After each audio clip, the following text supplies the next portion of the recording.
Bonjour tout le monde. Alors aujourd'hui un sujet sur nous et les autres.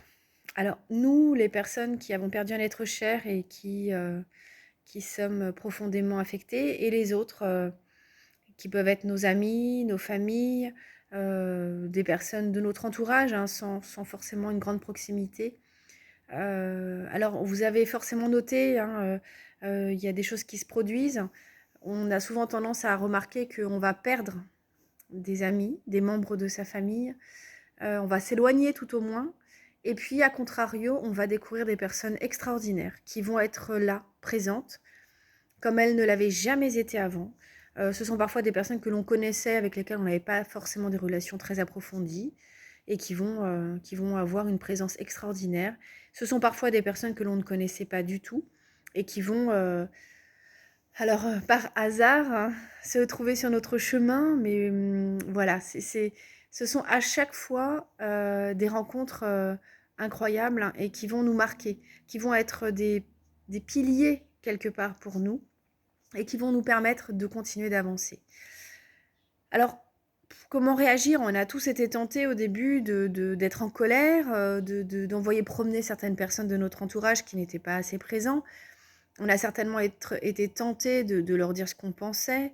Et puis, avec le temps, on s'est vite rendu compte que c'était pas forcément facile pour eux non plus.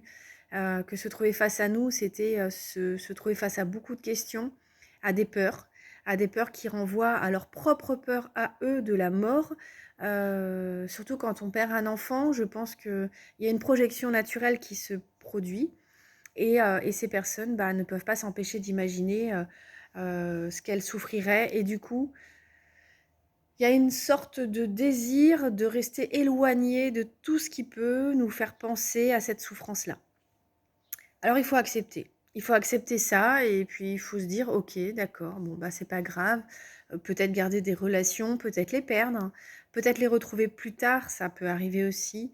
Finalement, c'est pas grave, hein, parce que vous allez rencontrer d'autres personnes sur le chemin qui, elles, seront présentes, sauront trouver les mots et seront une présence essentielle. Donc, soyez confiants, croyez-y, et puis appréciez ces moments avec des personnes qui sont là et ne soyez pas découragés d'avoir le sentiment d'être abandonnés. Ce n'est pas ça. C'est simplement une peur qui est difficile à gérer. Voilà. Bisous, belle journée.